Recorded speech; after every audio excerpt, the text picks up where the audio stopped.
What's going to tell us we've reached the point that we want to be at, if not us? I think that sometimes we have too many conditions in front of us to actually allow us to enjoy our lives or enjoy being who we are. And I think who we are, when we talk about it, is often more so a set of limitations than it is a vessel of freedom, a way of being. And I think if we want to experience any type of real freedom, it's always going to be what we give to ourselves in terms of how much we allow ourselves to be a part of each thing that we interact with. Today, I've been thinking a lot about what currently fits within our definition and how that impacts everything that we do. Like, I was just running on the treadmill, and before I told myself, I was like, because I usually only run 1 mile. I'm not a runner like that. But I was like, all right, I'm going to try to do two. And then two passed. Then I started going towards three. I didn't complete three. That's just me. But a lot of times, our tiredness, our feelings, our emotions are really vested in the conditions that we place on the world around us, place in our circumstances, place in our ability. And until we give ourselves some type of open free range to be able to see how everything impacts us and how we impact everything, then we won't really see anything. I think it's always about what you give to the moment and what you give to yourself. And until we give ourselves the validity or the strength, the confidence, the whatever, to be where we are, then it'll never really be here. I think sometimes we forget that, like, meditation and things having to do with self-development, like journaling and stuff like that, is not just so you can keep a reference point. It's so you can contribute to the act of being something, the act of being, I guess, better than what you quote unquote were. In that act of being, in that act of doing, we need to give ourselves the affirmation proportional to it. I think sometimes we meditate, we work on ourselves, we develop, we do these things, and we never affirm ourselves for the work that we put in. We never allow any real growth to take place because we're always living in some type of constant reference to what is not yet here. And, another point that I've been thinking about is the idea of giving it all to yourself now. Like, not waiting to, achieve this certain thing or do this certain thing before you love yourself. Not waiting to give yourself some type of appreciation where you are. I think there's no real objective in waiting for anything like that. Especially if the one that you're waiting on is always going to be you. The thing that you're waiting on is always going to be you, you know? And in giving it all to yourself is really just like giving yourself to the moment. I think those two sort of ideas work hand in hand. And it's when we're actually able to give ourselves to the moment that we actually experience the good that we have to offer it. No one thing has to take us away from our own happiness and potential to exist within where we are and be happy in doing so. And when I say that, I really just mean, like, today I was just sitting in class and for a second I was just bored. You get that tired feeling, that, oh, I don't want to do this anymore feeling. And I was recognizing that it's really just my definition of my happiness and how I'm not allowing it to align with me just being here. Who decided that I couldn't be happy just sitting in a chair and learning and I guess learning something that maybe I'm not too interested in? I think the way we make our happiness super dependent on specific things takes away our ability to be happy in general.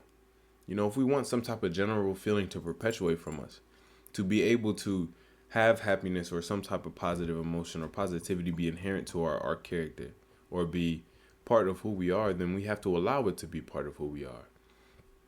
And the only way I think to allow it to be part is to affirm that it's already here.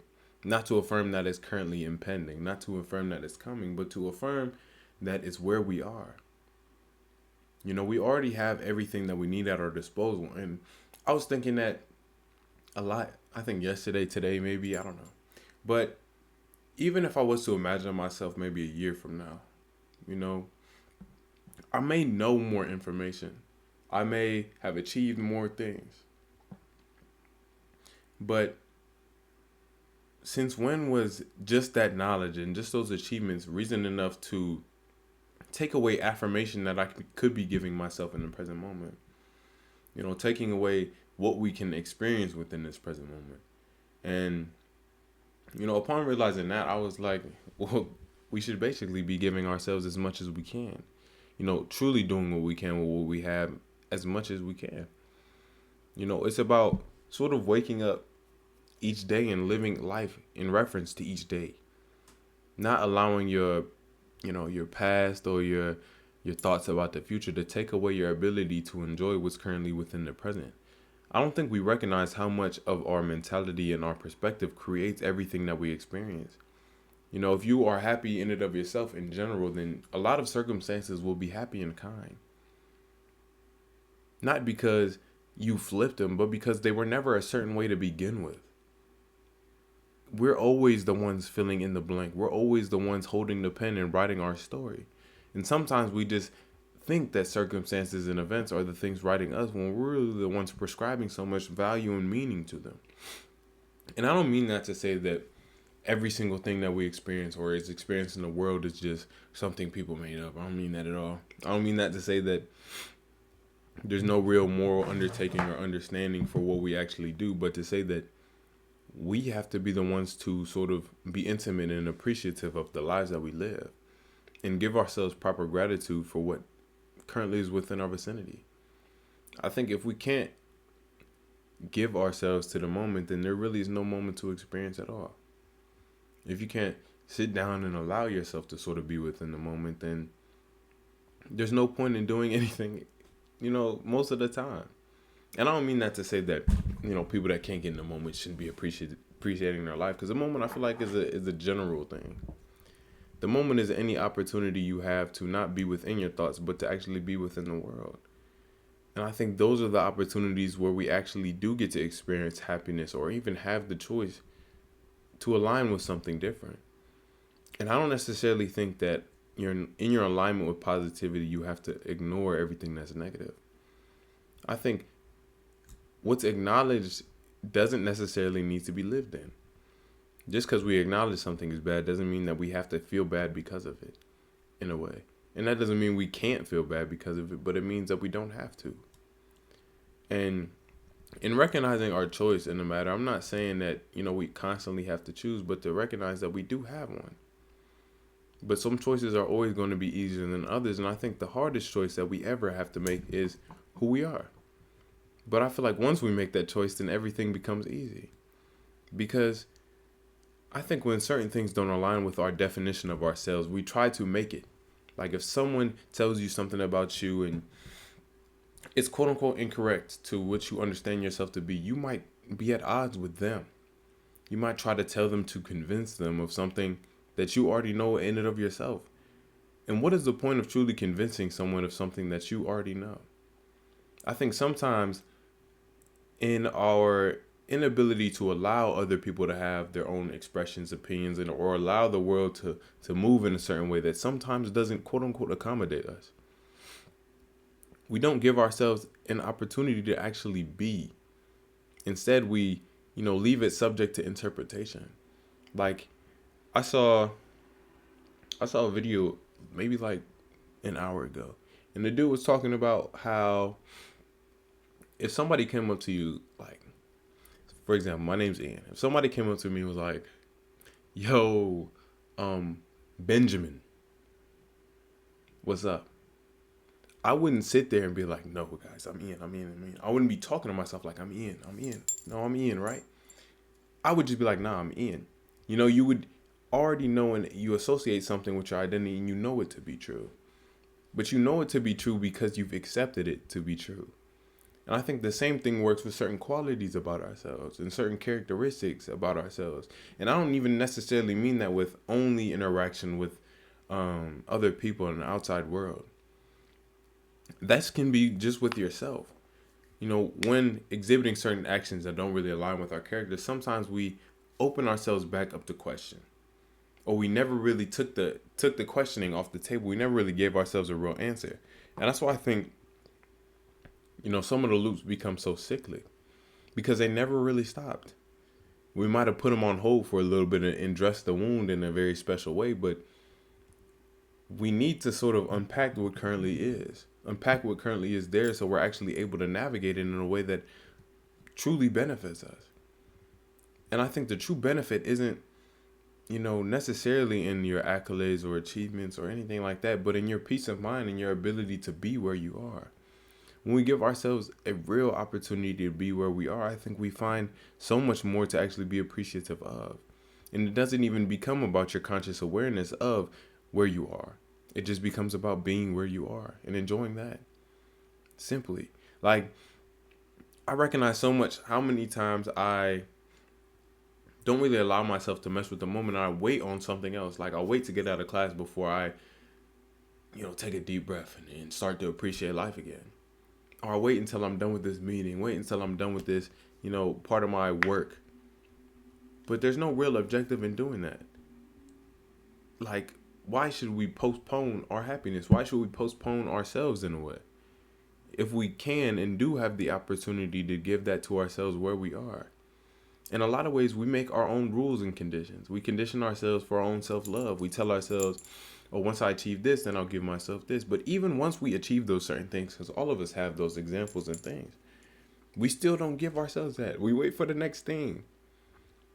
And that's why I think it really shouldn't be about an act of waiting. And it shouldn't even be about thought. It should be about us just learning to be where we are and learning to accept what that really is. Because it's once you accept where you are that you could actually begin to get where you're going. Because the path is wherever you go. And until you accept where you are, you won't necessarily be able to take the proper steps in the right direction. Or you won't even be able to take that first step. Because I think sometimes we get so anxious about taking that first step that we never really take it at all. We acknowledge so much possibility without acknowledging that we're going to find out if we take the step. And those possibilities tend to be rooted in our own fear, anxiety, and embarrassment more than any type of real mortal danger. And I think if it's just our identification with ourselves, our ego, or our need to not be looked at in a certain way that's prohibiting us from taking a step, then the objective shouldn't be to force the step, but to learn to look at ourselves in a way that is already taking steps. That has no real hindrance in taking this step. Because truly there is none. Other than the ones that we prescribe ourselves. It's always about, I feel like, what we accept. What we prescribe, what we give to ourselves in a real way. And that's why I think what you receive is always what you give, and what you give is always what you receive. Because what you give to the world is what you give to yourself. Because you are a part of the world that you're in. And I don't mean that I don't even mean that in a grand holistic way. If you don't even believe in that. But just in a way of you are what you experience. If you experience a moment and you're giving so much negativity to the moment, it's not like you're enjoying it. It's not like you're going to get some type of positivity from it. That's why I think the importance is to give positivity to the moment, to yourself. I think we can all attest, like, when you treat people good, you feel good about the way you treated them. When you treat yourself good, you feel good about the way you treat yourself. And the opposite is always true. I don't think a lot of us ever get any real positive feeling from treating ourselves bad. Or at least in a real sense. I think sometimes we can get so caught up within our thoughts of ourselves that we become dependent on certain negative actions to give us happiness. Instead of allowing ourselves to be happy in essence of who we are. Or in essence of us even wanting to be happy. You know how free we are to be able to even make that distinction. To be able to have that desire and recognize that it's not necessarily always rooted in the things that you see, but the person that's seeing it. And of course, the world has its fair share of ills, and I think all of us are seeing that in abundance now. But isn't that a greater invitation to rise in proportion? To give ourselves more of the moment, give ourselves more into the moment and more into ourselves, to actually learn to experience and appreciate us. Appreciate what's currently here, the space that we occupy, without worrying about the space that we don't. All that to say, thank you very much. I appreciate each and every one of you, and I hope you guys are taking care of yourself and doing what you can, what you have. A lot on the way, a lot already here, book on the way. And